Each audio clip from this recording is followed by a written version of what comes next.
Langsung dari kantor desa Tugu Utara di Kecamatan Cisarua, kami menghadirkan program Jejak Desa. Program talk show yang akan mengupas keindahan alam dan potensi desa wisata yang ada di Tugu Utara. Saya Dea Agustin Hermawan akan menemani Anda untuk mengulik cerita menarik dari Kepala Desa Tugu Utara.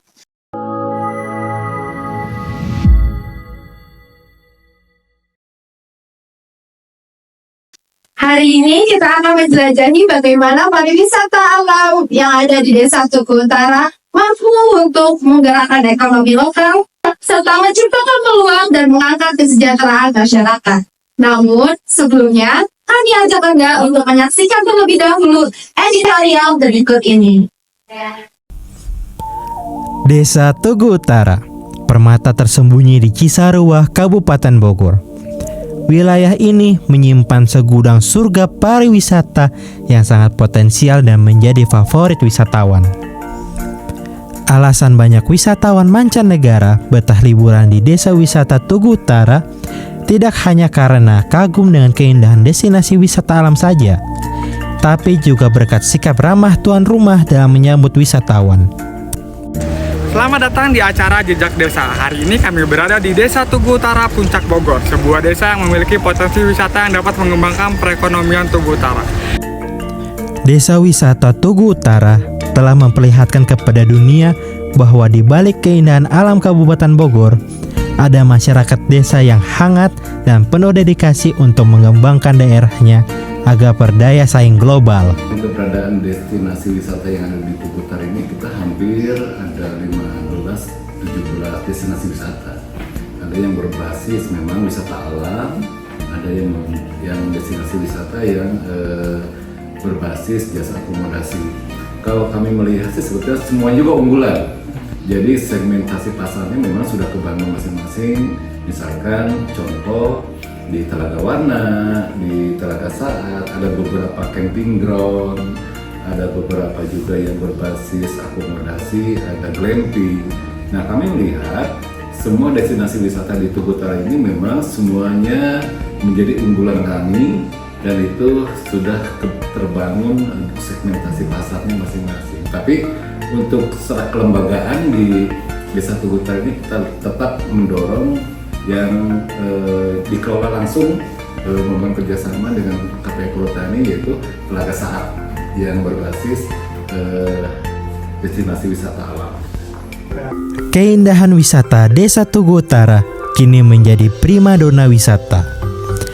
Telaga Saat Puncak menyajikan pemandangan alam yang asri, mulai dari gunung, hamparan kebun teh, hingga hutan yang hijau. Kombinasi inilah yang menghasilkan panorama yang luar biasa indah. Telaga Saat di Desa Tugu Utara juga menjadi objek wisata yang cocok untuk naik jeep atau landy off-road, melewati trek berbatu-batu dan tanah di tengah perkebunan teh Ciliwung, Tugu Puncak. Kakak sebelumnya namanya siapa? Oke mbak, pertanyaan pertamanya, apa alasan utama kakak memilih untuk mengunjungi tempat wisata ini, dan bagaimana kesan pertama yang dirasakan saat berada di tempat ini? Oh, kesannya asik, maksudnya untuk buat kayak liburan sama pasangan. Oh iya. Terus nyaman aja, tempatnya enak aja, sejuk. Selanjutnya, bisakah kakak menceritakan pengalaman atau momen yang paling berkesan selama ada di sini? Kalau itu gimana ya, kan aku baru pernah ngerasain ya, jadi kan baru pertama jadi belum tahu gitu momen-momennya tuh kayak gimana gitu. Soalnya kan baru pertama kali ini ngerasain ini nih, aku nginjek gitu. Baik, kakak apa saja yang dapat ditingkatkan dari tempat wisata ini agar memberikan pengalaman yang lebih baik untuk Menurut aku sih ini udah lumayan bagus ya, cuman jalannya aja untuk menuju sini yang daerah sana gitu loh, yang bantuan itu kalau bisa sih ya diperbaiki kali ya, soalnya lumayan gitu. Mungkin kalau mungkin nanti jalan diperbaiki mungkin lebih lama lagi, jalannya juga lebih enak gitu. karena mungkin kalau jalan kayak gitu yang mau kesini nggak males Jadi mikir lagi Kak, soalnya lumayan bebatuannya juga kan lumayan panjang juga menuju ke sininya.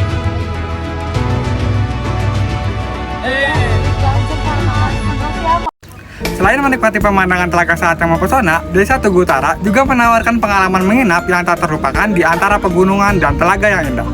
Glamping Telaga Saat and the Ciliwung Adventure Camp. Dengan tenda glamping yang dilengkapi fasilitas modern, Let's glam staycation at the Ciliwung Adventure Camp.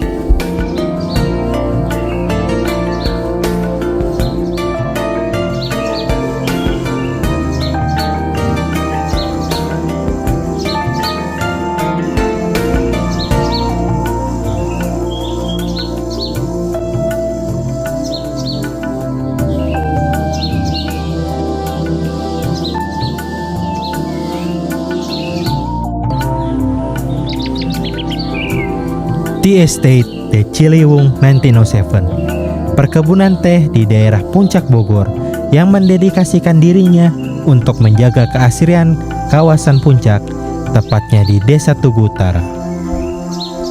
Pariwisata di Desa Tugu Utara juga ikut meningkatkan standar hidup masyarakat lokal melalui penciptaan lapangan kerja dan peningkatan pendapatan. Pembangunan desa wisata tidak hanya berdampak positif pada perekonomian desa, tetapi juga memberdayakan masyarakat lokal. Desa Wisata Tugu Utara terus merajut mimpi desa membangun desa wisata yang sejahtera dan berdaya saing. di balik pesona yang memikat, Desa Tugu Utara bukan hanya sekedar desa wisata, melainkan juga simbol pelestarian alam yang perlu kita jaga bersama.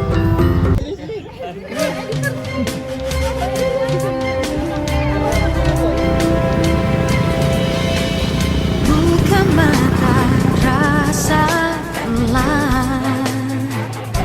kehangatan, senyuman, cinta dan persahabatan. Mari bergenggam tangan, beragam budaya begitu mengagumkan keelokan alamnya. Oh sungguh mempesona, indahnya negeriku. Ku cinta, aku terpana, pesona Indonesia.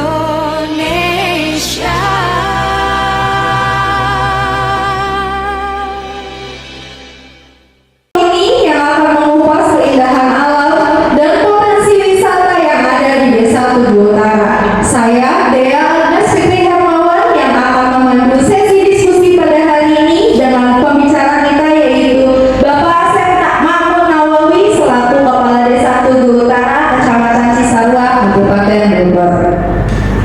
Boleh tepuk tangannya Bapak Ibu sekalian. Para hadirin, memiliki alam yang indah menjadi anugerah bagi Desa Tugu Utara. Keindahan yang sangat bagus ini memiliki keinginan kuat dari pemerintah desa dan juga pengelola desa wisata membuat desa ini memiliki segudang destinasi wisata. Oleh karena itu, kita akan ulas lebih dalam lagi mengenai Desa Tugu Utara ini yang akan dipaparkan langsung oleh Bapak Asep Mahmud Nawawi selaku Kepala Desa. Dengan tepuk tangan meriah, mari kita sambut Bapak Asep Mahmud Nawawi selaku Kepala Desa. Baik Bapak, sebelumnya bagaimana Pak kabarnya hari ini? Alhamdulillah baik. Alhamdulillah, semoga selalu dalam keadaan sehat walafiat ya Pak. Baik, kita mulai diskusi hari ini, bisa Pak? Melalui riset yang sudah dilakukan secara mandiri, saya mendapatkan informasi bahwa selama 3 tahun berturut-turut sudah memasuki peringkat penghargaan anugerah Desa Wisata Indonesia atau dengan disebut juga dengan ADWI dengan kategori Desa Wisata Maju. Apa saja upaya pemerintah desa untuk meningkatkan dan menjaga aset wisata alam dan potensi yang dimiliki Desa Tugu Utara ini, Pak? Baik, sebelum masuk pada apresiasi yang disampaikan oleh Mbak, saya ingin sedikit flashback dulu terkait dengan keberadaan maupun kelembagaan desa-wisata ini. Kita beranjak dari potensi desa yang di desa Utara ini, kita mulai dari luasan 1.700 hektar itu ada hutan pangkuan desa hampir 510 hektar. Ditambah lagi ada perkebunan teh 563 hektar dan yang di pangkuan BKSDA hampir 128,9 hektar. Jadi sebelum kami berangkat kepada bentuk kegiatan-kegiatan yang apresiasi inilah menjadi tolak ukur pertama desa Utara ini mempunyai potensi sangat luar biasa. Jadi menjadi daya tarik dan ini menjadi salah satu modal potensi untuk kami berkomitmen bersama dengan kelembagaan yang ada di sana untuk mengembangkan potensi yang ada di desa Utara itu. Satu komitmen kita dengan kelembagaan desa Utara ini, memang kita prosesnya ada lumayan lama.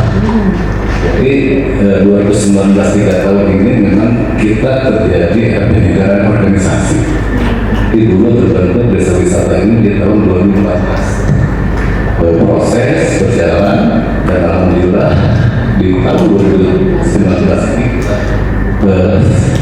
setelah kelembagaan desa wisata maupun setelah pengembangan potensi ada beberapa apresiasi dari API maupun dari Kabupaten Bogor dan di Jawa Barat. Ya, baik. Berarti juga turut andil dari beberapa pemerintahan ya Pak untuk menjadikan desa Tugu Utara ini salah satu pemenang dari penghargaan anugerah desa wisata Indonesia. Oke. Selanjutnya, bagaimana pemerintah desa mengelola dan mempromosikan tempat-tempat wisata yang ada di desa Tugu Utara? Seperti yang kita ketahui bahwa desa Tugu Utara ini memiliki destinasi wisata yang sangat banyak, begitu ya Pak. Lalu bagaimana pemerintah desa ini mempromosikan dan mengelola tempat-tempat wisata yang ada? Di desa Tugu Utara itu hampir ada 15-17 destinasi wisata yang kelembagaannya memang secara operasional dilaksanakan oleh kelompok-kelompok masyarakat yang memang semua itu diakomodir untuk kolaborasi dan kemitraan oleh lembaga desa wisata.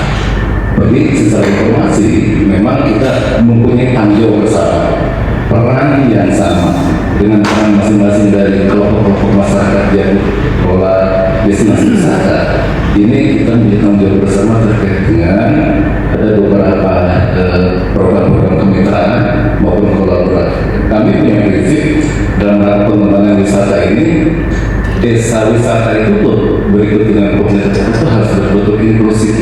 Inklusif ini membuka ruang kerjasama dengan pihak ketiga sehingga media-media informasi ini kita bisa gabung bersama dengan keterlibatan dari media maupun dari pihak-pihak akademisi dan lain-lainnya. Oke, baik. Jadi pemerintah desa ini bekerja sama juga oleh beberapa mitra dan juga bisa disebut dengan pihak ketiga untuk mengelola dan juga mempromosikan ya kan Pak untuk tempat-tempat desa wisata yang ada di desa Tugu Utara ini. Wisata Tugu Utara ini dari berawalnya penghargaan yang sudah didapatkan sampai dengan awal tahun 2025 ini.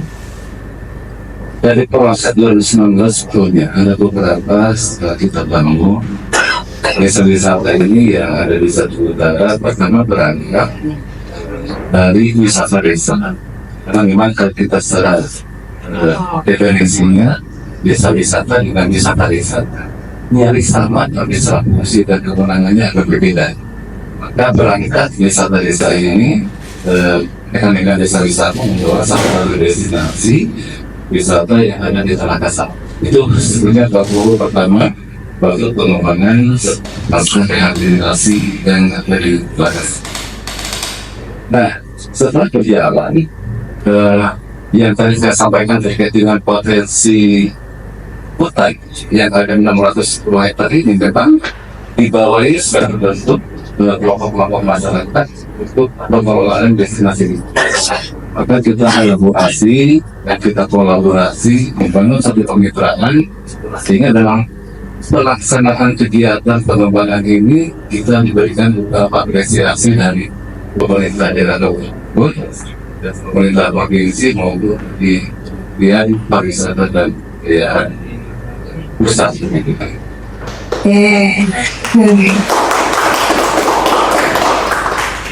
Berarti sejauh ini sudah banyak ya Pak calon masyarakat yang alhamdulillah memajukan desa dari tahun ke tahun seperti itu.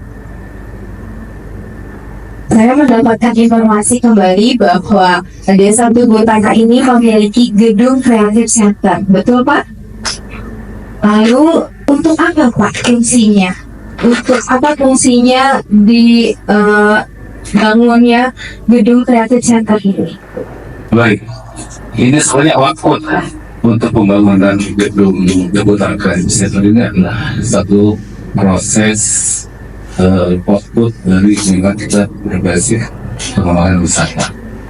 Jadi alhamdulillah terhitung tahun 2020, 2021 setelah kami berkomitmen bersama dengan kelompok wisata dengan kelompok kelembagaan desa wisata, dan ternyata ada impact hasil dari pengembangan wisata untuk penghasilan yang sudah kita bangun bersama dan masuk dalam pendapatan asli desa.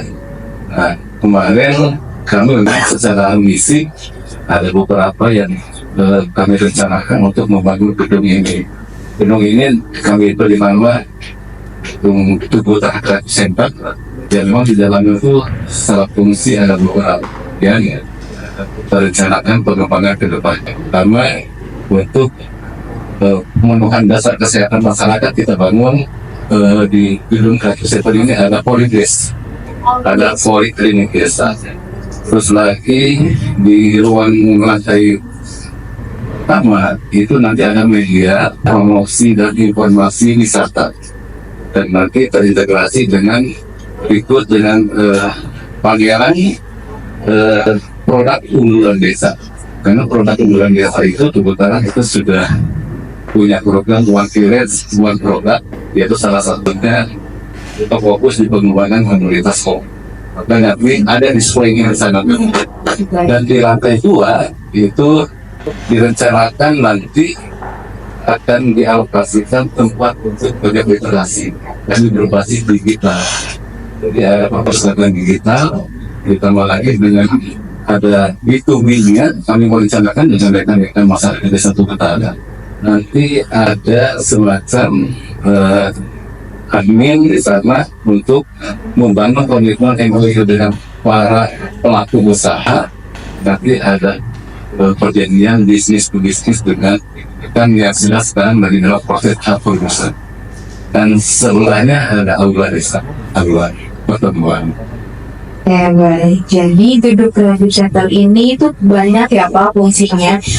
Bisa dibilang juga dari masyarakat untuk masyarakat gitu. Apalagi tadi juga sempat Bapak sampaikan bahwa ada beberapa display produk terutama di bidang kopi ya Pak.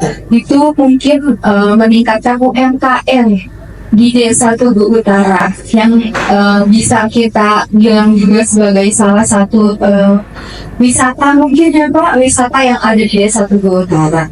Oke, baik.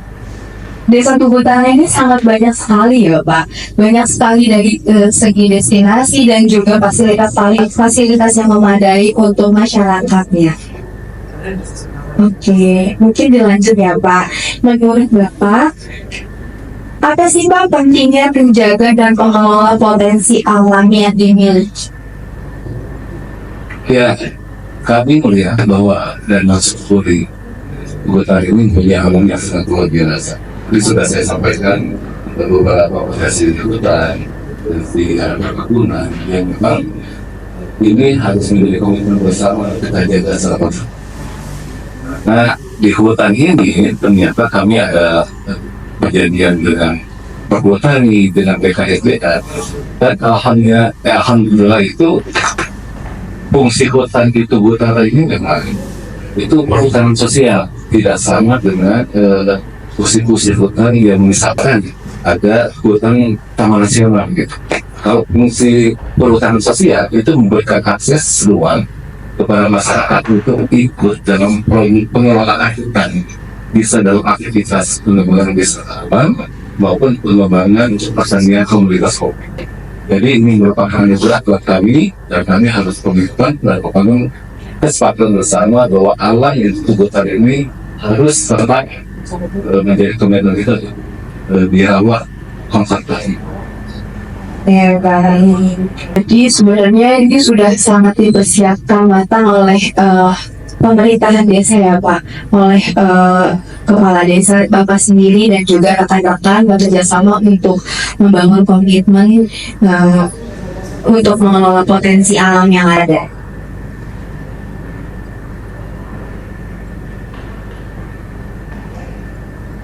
Pak Kades, saya ingin bertanya lagi. Wisata itu kan harus didukung dari beberapa potensi yang ada ya Pak. Nah, salah satunya itu ada event. Ada event yang diadakan oleh desa.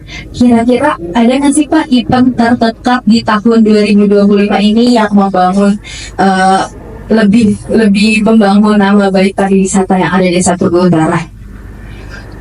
Di tahun 2024-2023 kita akan tahunan ada kegiatan yang memang kita terkait dengan promosi wisata.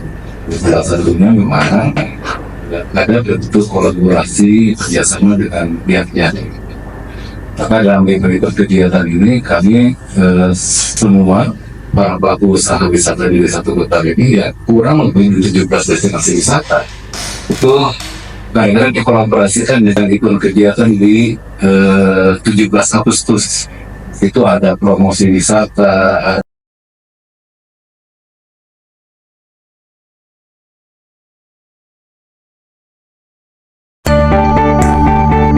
The fourth industrial revolution is increasingly supporting the advancement of global communication and information technology.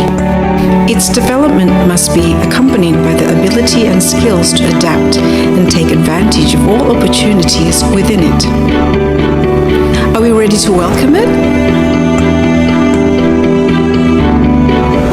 The Faculty of Social Sciences and Humanities, Pakuan University, has always been a place to develop abilities and skills in the fields of language, literature, and communication. The Faculty of Social Sciences and Humanities, Pakuan University, accommodates 4 study programs with good prospects in the future, such as Indonesian Literature Study Program, English Literature Study Program,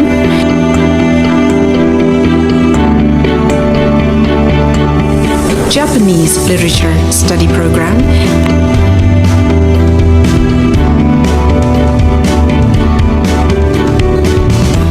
and Communications Sciences Study Program.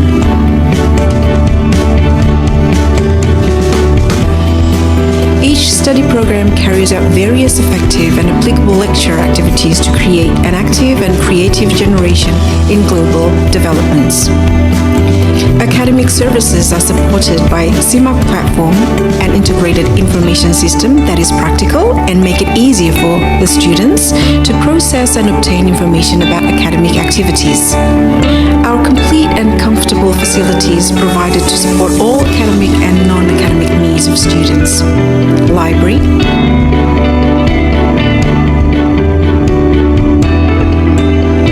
language laboratory, multimedia laboratory, broadcasting laboratory,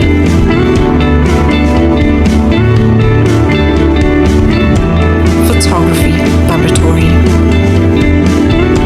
art laboratory, lecture room, academic services.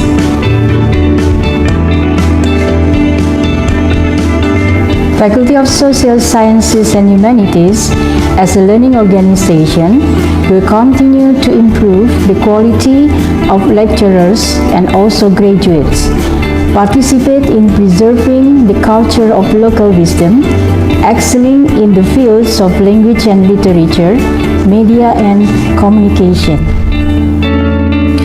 Along the way, our faculty students have won various achievements and appreciation in the academic and non-academic fields. Hi everyone, my name is Anissa Azahra. I'm the alumni of Pakuan University. The organization in Pakuan University are very fun, even can boost our interest and social skills. And I was taught and guided by a highly professional, supportive, and very creative community and lecturers. And my class were also very engaging and fun. Students will be provided in the space to explore, discover, and develop their respective interests and talents, as well as forming competitive and prepared individuals to build a better future. The best generation to welcome the advancement of communication and information technology starts here. Let's be active, creative, and innovative people with the Faculty of Social Sciences and Humanities, Pakuan University.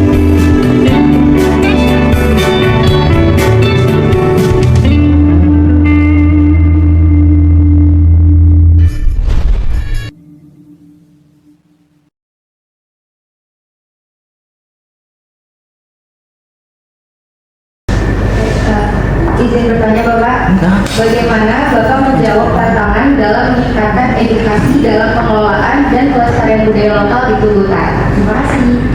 Oke, baik, bisa langsung dijawab mungkin oleh Pak Kades. Ya, budaya kita, budaya di Tugutar ini adalah tidak mau suka tidak suka kita masuk dalam konteks pengembangan kebudayaan.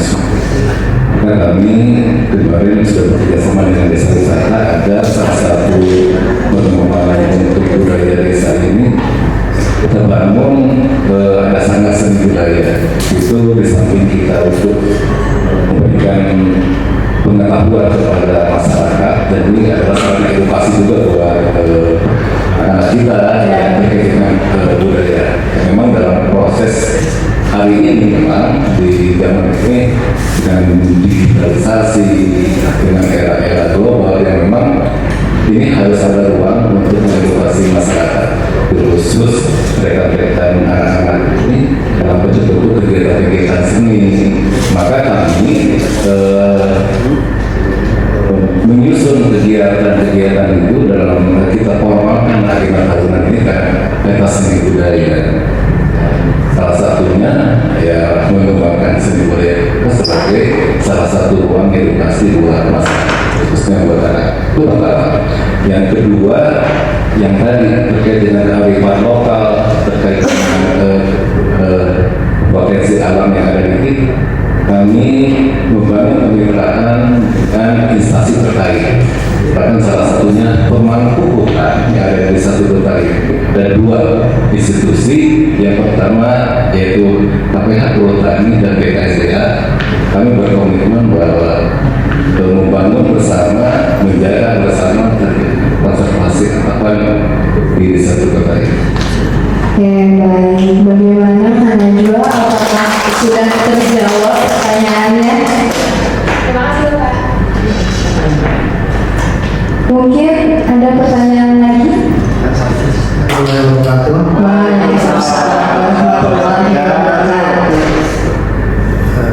Perkenalkan, saya sebagai pembina API Kabupaten Bogor, mewakili Bapak Ketua API Kabupaten Bogor yang lagi sakit, Bu. Alhamdulillah kami bisa dikasih kesempatan untuk istilahnya mengutarakan curhatan Pak Kades. Izin Pak Kades bicara di materi pemanfaatan pariwisata yang ada di Tugutar Selatan umumnya. Mohon dengan sangat Pak Kades, kami dari API mungkin minta ada si pemerhati ini Pak Kades, sebelum ada bom waktu ya Pak itu, karena kesenjangan sosial sekarang itu Pak Kades yang saya amati itu di lingkungan banyaknya PMA, penanaman orang asing yang menyai masyarakat lokal itu sudah tidak sehat. Saya contohin UKM biasanya menjajakan roti itu 2 lembar dengan tidak enak intinya. Sekarang sama imigran itu dibikin saingan 4 lembar 10.000 itu harganya Bu, enak lagi. Cuma itu modus. Jadi dia tuh menyebarkan nomor HP kepada tamu-tamu turis asing Arab Saudi seperti itu Bu. Jadi intinya itu harus menjajakan dagangan dengan seberapa, cuma dia tuh memindahkan tamu-tamu dari villa yang satu ke villa lain untuk menghasilkan komisi villa gitu ya Bu. Gitu. Kedua, perdagangan. Kemarin sempat ada pergerakan Pak Kades izin saya nyampe istilahnya berkoordinasi dengan Pak RT RW setempat di Mangga ya kemarin itu berkali, jadi istilahnya menjatuhkan para penggerak wisata puncak intinya. Jadi dialah gitu PMK itu yang makanya kami izin kemarin itu di evaluasi sama Pak RT sampai Pak Kadus tidak punya izin usaha apapun di situ. Domisili usaha pun nggak punya, intinya izin lingkungan juga nggak punya. Kami meminta arahan ke depan Pak Kades untuk penerbitan sifatnya kan kemarin pernah ada saya ikut dengan imigrasi ya penerbitan pendataan, tapi sampai sekarang tidak terrealisasinya gitu. Kayaknya mohon yang sangat istilahnya kan para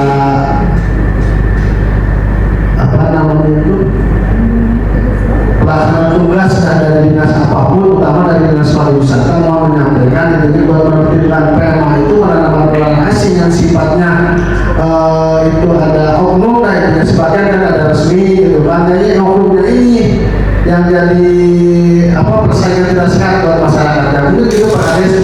Wassalamualaikum warahmatullahi wabarakatuh. Oke, mungkin dari Pak Kades ini bagaimana?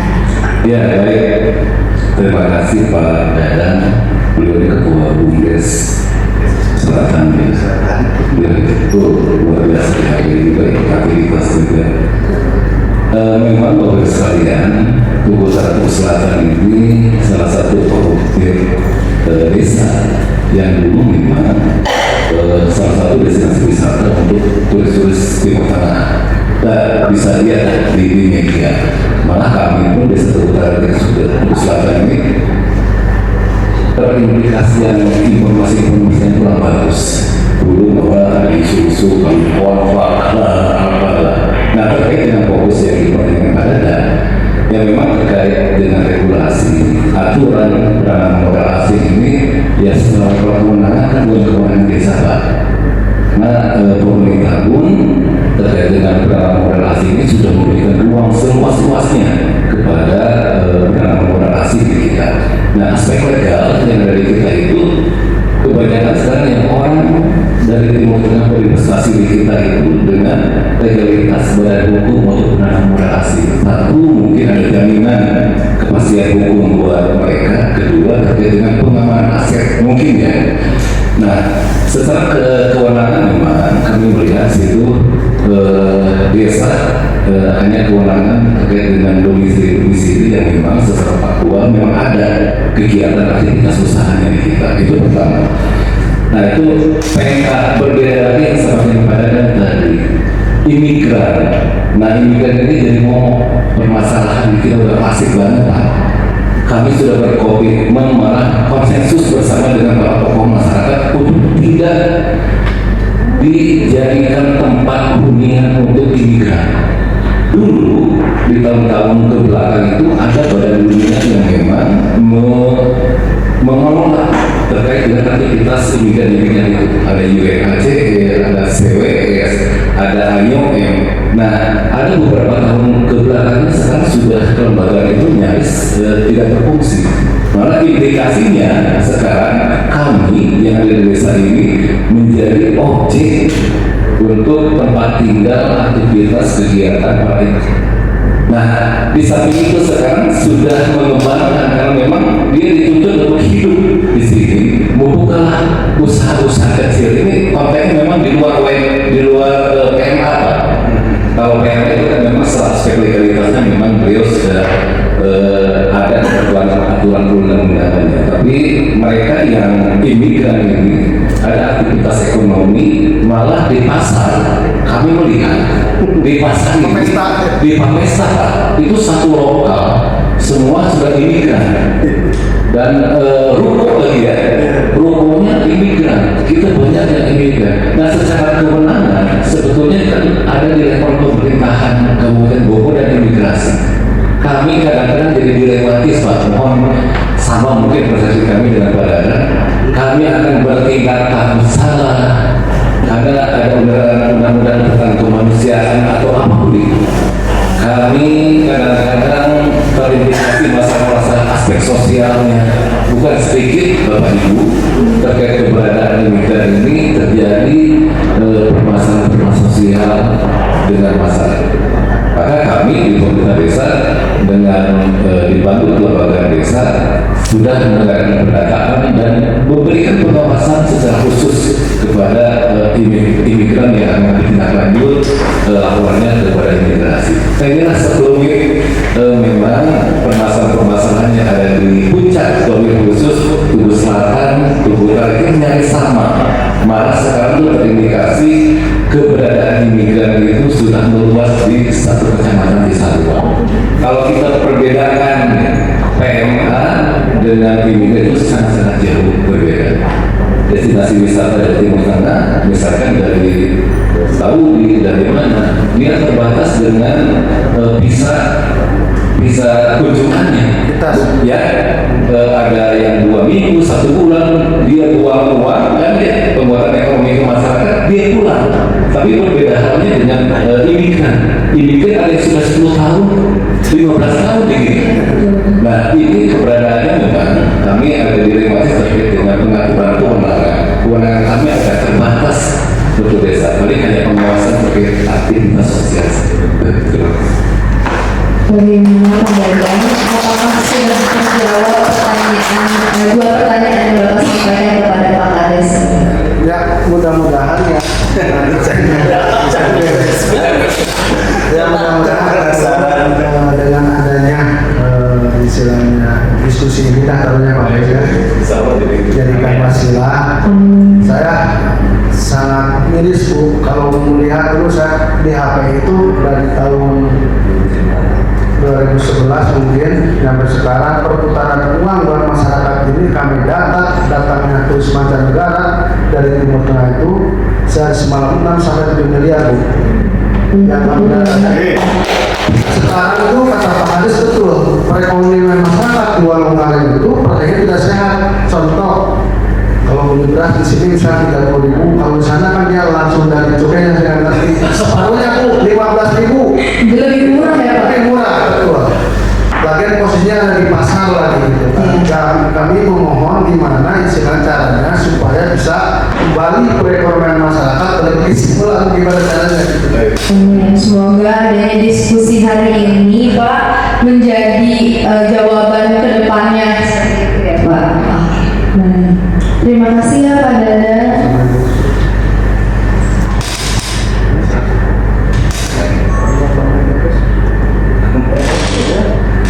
Ada pertanyaan lanjut ya Pak? Ya, Assalamualaikum warahmatullahi wabarakatuh. Waalaikumsalam warahmatullahi wabarakatuh. Perkenalkan izin Bapak Kepala Desa, perkenalkan nama saya Jaka Ramdhani dari Himpunan Pariwisata Indonesia. Berdasarkan yang tadi disampaikan oleh Bapak, dengan banyaknya jumlah destinasi wisata yang ada di Tugu Utara, langkah apa yang sudah dilakukan oleh Desa Tugu Utara untuk meningkatkan pengembangan sumber daya manusia untuk para pelaku pariwisata yang ada di Desa Tugu Utara? Terima kasih.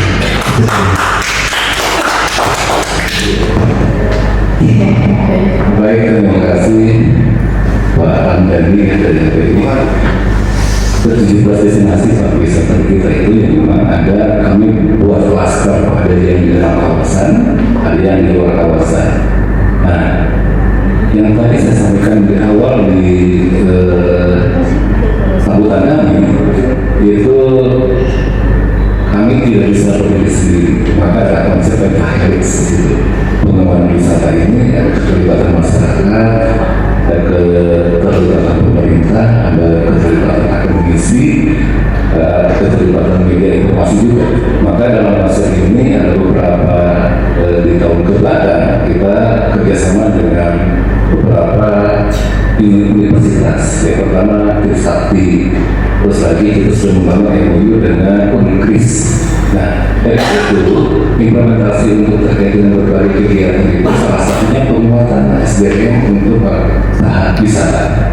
Tapi itu juga termasuk program unggulan UMKM kita yang sudah difasilitasi beberapa kali dari Unkris, dari Trisakti terkait dengan bantuan permodalan maupun fasilitasi kegiatan untuk di barista, untuk di pasca panennya. Nah, ini kita bangun kerjasama terus Pak dengan lintas sektor, ya wabil khusus dari rekan-rekan akademisi yang kami berharap dari Pak Puan tidak hanya hari ini Ibu, mungkin ke depan kita berbagi peran terkait dengan pengembangan wisata yang berkelanjutan, bisa membangun satu komitmen dalam bentuk MOU. Mungkin nanti untuk keberlanjutannya kita bisa laksanakan bersama-sama. Itu sedikit Bapak ya, kaitan dengan kegiatan kita. Bagaimana Bapak, apakah sudah terjawab dari pertanyaan yang Bapak sampaikan? Baik, para hadirin, desa wisata telah menjadi arsitektur yang kuat menyokong sektor pariwisata dan dibalik keindahan alamnya. Dan dibalik keindahan alamnya juga terdapat masyarakat yang hangat dan penuh dedikasi untuk mengembangkan daerahnya. Jadi Pak, apa komitmen Bapak untuk menjaga keseimbangan antara pertumbuhan ekonomi, pelestarian budaya, dan keberlanjutan lingkungan yang ada di Desa Tugu Utara ini? Komitmennya harus dibangun bersama. Lintas sektor atau bersama, ada satu pelaku usaha, ada pemerintah ikut ambil dalam ini terkait dengan beberapa lembaga desa pun masyarakat. Karena memang kalau kita membangun komitmen pelestarian untuk keberlanjutan, maka desa dan desa wisata ini harus dituntut secara inklusif, memberikan ruang untuk kerjasama dengan lintas sektor. Untuk kegiatan ini kami berkeyakinan bentuk kerjasama, kemitraan, kolaborasi yang disampaikan oleh UP itu menjadi salah satu modal bagi kita untuk menjaga keseimbangan lingkungan dengan pengembangan destinasi wisata maupun alam yang ada di. Jadi kita bisa kerjasama apapun yang harus kita berbagi peran dan tanggung jawab bersama, dan kami meyakini tidak bisa pemerintahan manapun hanya dilakukan atau dilaksanakan program-program ini hanya dari pemerintah. Jadi harus ada kerjasama lintas sektor. Baik, jadi komitmennya itu tidak hanya beberapa pihak, tapi tidak dari beberapa kegiatan aja gitu ya, tapi dari semua kegiatan dan juga beberapa sektor seperti itu ya. Lalu Pak, tadi kan Bapak sempat notis juga bahwa kolaborasi antara pemerintah. Lalu apa sih Pak kolaborasi apa yang dilakukan oleh Desa Tugu Utara ini kepada pemerintah daerah dan juga mitra strategis lainnya untuk mengembangkan desa wisata Tugu Utara ini? Ada kluster beberapa yang sudah kita laksanakan dan ini menjadi model juga untuk bekerjasama desa wisata dengan pihak ketiga. Contoh, ada salah satu pengembang investasi pengembangan wisata alam di kita, Halingsang Sunset Hill dan ada The Pointed. Nah, ini kita ada kerjasama tripartit antara pemerintah desa, desa wisata dengan pelaku usaha, dan alhamdulillah dari bentuk kerjasama itu ada outputnya untuk penguatan ekonomi buat masyarakat, dan hasilnya ada impact buat PADES Desa Tugu Utara, dan 30% kita kembalikan kepada masyarakat terkait dengan bentuk kerjasama dengan dia. Itu contoh. Kedua, kami ada MOU juga dengan APH Perhutani. Jadi 610 hektar kawasan hutan kita membangun kerjasama dalam bentuk naskah kesepakatan kerjasama antara kami, LMDH, Lembaga Masyarakat Desa Hutan dengan APH Perhutani. Untuk apa? Untuk mewadahi atau mengakomodir rekan-rekan para pelaku usaha wisata alam yang ada di Desa Tugu Utara untuk membina keberlanjutan maupun secara penguatan kelembagaan di wilayah hutan. Jadi ada sebetulnya banyak kerjasama yang sudah dilakukan oleh pemerintah desa dari akademisi juga, dari pemerintah juga, dari pelaku usaha pihak-pihak investor. Oke, jadi sudah banyak yang dilakukan ya Pak, kolaborasi dari pemerintah daerah, dari tenaga pendidik dan lain-lainnya untuk mengembangkan desa Tugu Utara ini menjadi potensi desa paling besar gitu ya Pak. Baik, tepuk tangan dulu para hadirin untuk pemeriksaan hari ini. Oke, baik. Kita tiba di penghujung acara, Pak hadirin. Bapak, terima kasih sudah berdiskusi bersama saya. Boleh nggak nih Bapak sampaikan closing statement? Hal apa yang Bapak ingin sampaikan kepada pemerintah daerah Kabupaten Bogor dan warga Desa Tugu Utara yang ada di sini? Harapan kami kepada pemerintah Bogor, masalah konteks kewenangan terkait dengan pengelolaan destinasi wisata maupun secara kelembagaannya, kita bersyukur sekarang sudah ada perda terkait dengan desa wisata. Ini merupakan implementasi dari beberapa perda di Provinsi Jawa Barat, yang ini menjadi penguatan dan payung hukum kepada kami yang ada di level desa ini, yang tinggal kami menunggu akselerasi dari Kabupaten Bogor terkait dengan pengembangan desa wisata yang ada di Kabupaten Bogor. Itu pertama. Yang kedua, masyarakat yang tadi saya sampaikan bahwa masyarakat ini harus tetap ikut andil dan partisipasi aktif dengan pengelolaan lingkungan dan pelestarian. Maka tugas kami, pemerintah desa dan kelompok desa ini senantiasa mendorong ikut partisipasi dengan pengembangan pelestarian maupun terkait dengan keberlanjutan untuk wisata yang nanti akan indikasinya pengembangan ekonomi kepada masyarakat. Terima kasih. Baik. Bapak, terima kasih banyak. Semoga harapan dan juga keinginan yang disampaikan hari ini itu bisa terwujudkan di ke depan di kemudian hari untuk membangun Desa Tugu Utara ini menjadi lebih maju. Amin.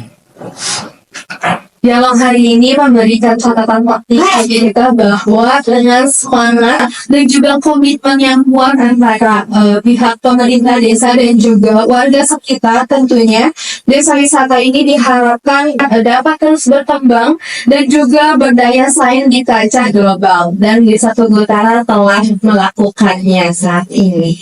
Baik. Saya Dea Agnes Fitri Hermawan, kembali kepada MC Desa Wisata Ramah. Baik, terima kasih Bapak.